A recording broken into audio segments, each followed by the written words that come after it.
खुलुमबाय दिनै मोनाबिलिनि खौरांफोरा जाबाय गिबि खनाव दङ थारैनो बिटिसिजों लोगोसे आसाम रायजोआव मा जानो थांगासिनो दं। बर'नि 125 एमेन्डमेन्ट बिल पास खालामनांगौनि थाखाय बर'आ गोख्रोङै सोरखारनि सेराव सोमावसारनो ओंखारबोनायनि गेजेराव बे समाव आसामाव मोनद' जनजातिफोरा एसटि दाबिनानै सोमावसारदों थामहिनबा सोरखारनि हेंथायै सोमावसारगासिनो दं। थारैनो मोनद' हारिनो भारत सोरखारा एसटिखौ होमारगोन ना? बेयो मोनसे गेदेर सोंलु जानानै फैदों। मोनद' हारिफोर जेरै थाई, आहम, मरान, मटक, चुटिया, कच, राजबंशी आरो आदिबासीफोरा डिमान्ड खालामगासिनो दङ एसटिनि थामोनथा। बेनि गेजेरावनो दासान्दि समाजारि बिजों एबा ससियेल मिडियानि गेजेरजों बर' आरो आदिबासीनि गेजेराव दान्थे बिदान्थे जानायखौ नुनो मोन्दों। कमेन्टनि गेजेरजों दावहानि खोथाबो बुंनायखौ नुनो मोननाय जादों। थारैनो फैबाय थानाय समाव बिटिसिजों लोगोसे गासै आसामाव मोनसे गेदेर थासारि जानो थांगासिनो दं नामा? दानि थासारिखौ नायोब्ला मोनसे हारि लानानै हारि गाग्लोबलायनाय जाथायखौ फैफिनगोन नामा होनना मख'नो गोनां जायो।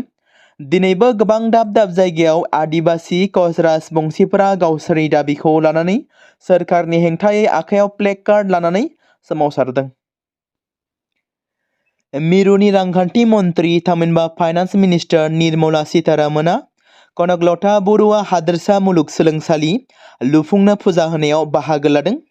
बिथाङा बिरखं जाहाजजों अरुणाचलनि हलंगी एयारपर्टआव सफैयो आरो बेनि उनाव हेलिकप्टारजों गहपुरनि बलगुरिसिम सहैयो। कनकलता बरुवा हादोरसा मुलुगसोलोंसालिनि थाखाय अन्थाइ खाम्फा गायसननाय आरो हा फुजानि उनाव मिरु रांखान्थि मन्थ्रिया मोनसे गिदिर सुबुं थुबुरमायावबो बाहागो लानानै बिबुंथि लाखियो। 500 कोटी रां खरसा खालामनानै 138 बिगा हायाव कनकलता बरुवा मुलुगसोलोंसालिखौ लुफुंनाय जागोन।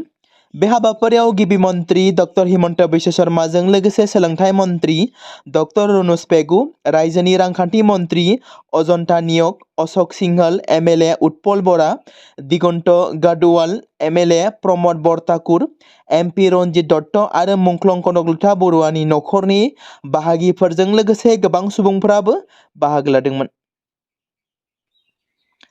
भारतनि मुंदांखा फुटबल गेलेगिरि गेदेमा सुनील छेत्रीया फ्राय 20 बोसोरनि उनाव हादोरनाङारि फुटबलनिफ्राय आजिरा लानायनि बाथ्राखौ फोसावबाय, जाय दैदेननाय, नांथाबनाय आरो सिमफायनो हायै दिदोमथिनि मोनसे मख'जाथाव। बिथाङा मोनसे जारिमिन गालाङो। हादोरनि अरायसम गोजौ थाखोनि स्कर महरै बिथाङा गावनि बाउसोमनाय आरो प्रफेशनलिज्मनि गेजेरजों भारतारि फुटबलखौ सोलायहोदोंमोन, जाय गोबां लाइमोन गेलेगिरिफोरखौ गेदेमानि लुबैनायखौ लुबैनो थाखाय थुलुंगा होदोंमोन।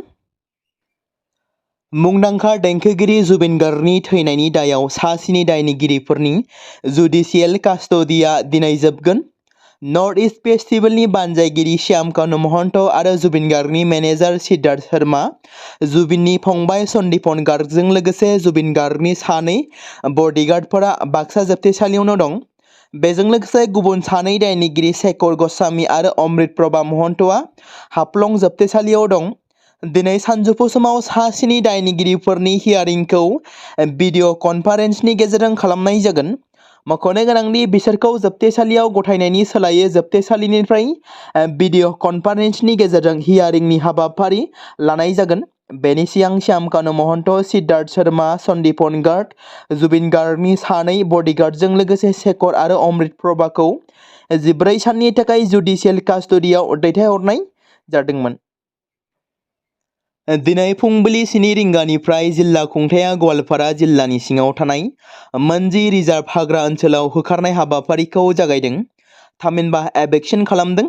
आयेन बेरेखायै थाग्रा गं 700निबो बांसिन नखरफोरखौ होखारहरगोन होनना खौरां मोननाय जादों। बे समावनो ओनसोलाव 900निबो बांसिन पुलिस अफिसार, सिआरपिएफनि जवानफोर आरो फरेस्ट गार्डफोरखौ थिसननाय जादों। होखारनाय हाबाफारिनि गोजोनै सोलिबाय थानाय समाव एआइयुडिएफनि गाहाय नेहाथारि आब्दुल हाया गुबुन सासे सुबुंजों लोगोसे मोनजि थावनिफोराव नुजाथिदोंमोन। होखारनाय हाबाफारिफोरखौ हेंथा होनायनि थाखाय पुलिसआ 2 सुबुंखौ गवालपारायाव होखारनाय जायगानिफ्राय थाबैनो खादों। मख'नो गोनांदि गिबि मन्त्रि डक्टर हिमन्त बिश्व शर्मा बिथाङा ससियेल मिडियानि गेजेरजों 9 आरो 10 नभेम्बर खालि गवालपारानि मोनजि हाग्रा ओनसोलाव होखारनाय हाबाफारि लानाय जागोन होननानै फोसावनाय बायदियैनो दिनै दखल खालामग्राफोरा होखारनाय हाबाफारि जागायनायनि सिगांनो गाव गाव गोसो जानानै जायगाखौ नागारनानै थांदों। मख'नो गोनांदि बे दखल खालामनाय अपारेशननि गेजेरजों खुंथाया मोनजि रिजार्भ हाग्रा ओनसोलाव थानाय गासै 580 दखल खालामजानाय नखरफोरखौ होखारनो आरो आयेन बेरेखायै दखल खालामजानाय 1140 बिघा हाखौ उदां खालामनो थांखि लादों। 2024 मायथाइनि आगस्ट दाननिफ्राय भारतआव गावजों गाव होखारहरजानाय बांलादेशनि बारग' गाहाय मन्थ्रि शेख हासिना बिथाङा भारतनि सुबुंफोरखौ रैखाथि होनायनि थाखाय साबायखर जासिदों। थेवब्लाबो बिथाङा मोहम्मद इउनुसनि दैदेननायाव दानि मावथ'नाय खुंथायखौ सोंखारिनानै बुङोदि बिथांनि सोरखारा उदखारिफोरखौ हेफाजाब होनाया बांलादेश आरो भारतनि गेजेराव गोबाव समनिफ्राय सोलिबोनाय सोमोन्दोखौ खैफोदाव खोख्लैदों। आसामनि दाब दाब जिल्लानिफ्राय आयेन बेरेखा हाबा मावग्रा थामहिनबा फालांगिरि खालामग्रा माखासे सुबुंफोरखौ हमनानै आयेनबादि साजा होसेयावबो गोबां ड्राग्स फालांगिरिफ्रा आयेन बेरेखा हाबा मावनायनिफ्राय गोजान जानानै थायाखै। बेबादिनो काछार पुलिसनि गोख्रों अपारेशननि गेजेरजों 6 कोटी रांनि 1.2 किल'ग्राम हेर'इनखौ जब्द खालामनो हादों आरो लोगोसे 3 ड्राग्स फालांगिरिफोरखौ खानो हानायाव जाफुंसार जानो हादों। दिनै 93थि एयारफोर्स सान।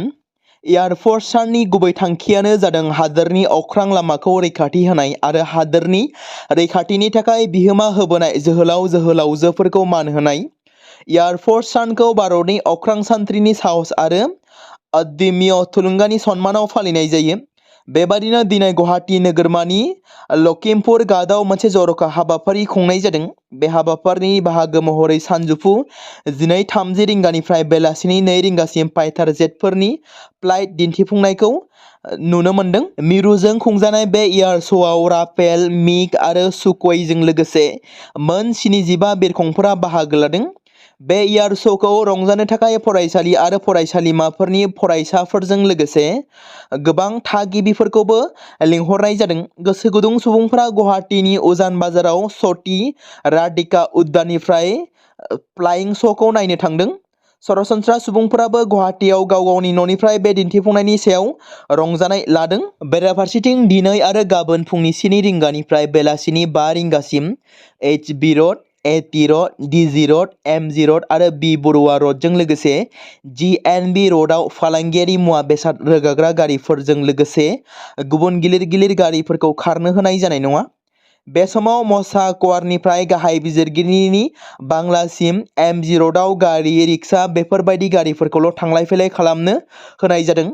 बे ओनसोलाव फुंनि 11 रिंगानिफ्राय बेलासिनि 5 रिंगासिम भारतारि एयार फर्सजों होनाय बे पारमिटनि अनगा मोनबो गारिफोरखौ गारि सालायनो होनाय जानाय नङा होनना मिथिहोदों। खानापारानिफ्राय बारालुकमुकसिम फैनाय गासैबो सिटी बासफोरखौ GS र'ड, AT र'ड, एडगाव आरो पानबाजार RBIनि गेजेरजों गिदिंनो होनाय जानाय नङा। सिटी बासफोरनि अनगायै जालुकबारिनिफ्राय फैनाय मोनसेबो गारिफोरखौ नोगोराव हाबनो होनाय जानाय नङा होनना मिथिमोन्दों।